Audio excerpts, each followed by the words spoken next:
আজকের রেসিপি নিয়ে চলে এসেছি। আজকের রেসিপি কাতলা কালিয়া। তার জন্য মাছগুলোকে ভালো করে ধুয়ে নুন, হলুদ আর একটু রেড চিলি পাউডার দিয়ে ম্যারিনেট করে নিয়েছি। তারপরে একটা কড়াইতে ভালো করে তেল গরম করে, সরষের তেল গরম করে মাছগুলোকে আমি এখানে দেখো ভেজে নিচ্ছি। মাছগুলো এপিট ওপিট করে ভালো করে ভেজে নিচ্ছি।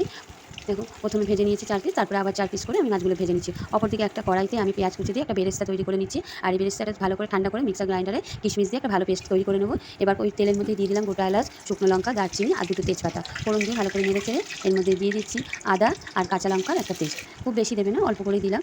দিয়ে এটাকে ভালো করে নেড়ে চেড়ে এর মধ্যে দিয়ে দিচ্ছি কয়েক টুকরো টমেটোটা দিয়ে ভালো করে তেলের সাথে একটু নেড়ে চেড়ে নিচ্ছি যতক্ষণ না কাঁচা গন্ধটা যায়। তারপর এর মধ্যে দিয়ে দিলাম পরিমাণ মতো নুন, দিয়ে দিচ্ছি হলুদ গুঁড়ো, দিয়ে দিলাম হাফ চামচের মতো জিরে গুঁড়ো। মশলাটাকে ভালো করে মিশিয়ে নিয়ে এর মধ্যে দিয়ে দিচ্ছি কাশ্মীরি লঙ্কার গুঁড়ো। এবার দিয়ে দিচ্ছি পেঁয়াজ আর কিশমিশের সেই পেস্টটা দিয়ে ভালো করে তেলের সাথে আবার নেড়ে চেড়ে নেবো যতক্ষণ না মশলা থেকে তেলটা ছেড়ে আসে। এবার এর মধ্যে দিয়ে দেবো পরিমাণ মতো জলটা দিয়ে ভালো করে মশলার সাথে মিশিয়ে নিয়ে এবার যখন ঝোলটা ফুটে উঠবে তখন মাছগুলোকে একে একে ছেড়ে দিচ্ছি। তারপর ঝোলটা ভালো করে ঘন হয়ে এলে এর মধ্যে গরম মশলা দিয়ে তৈরি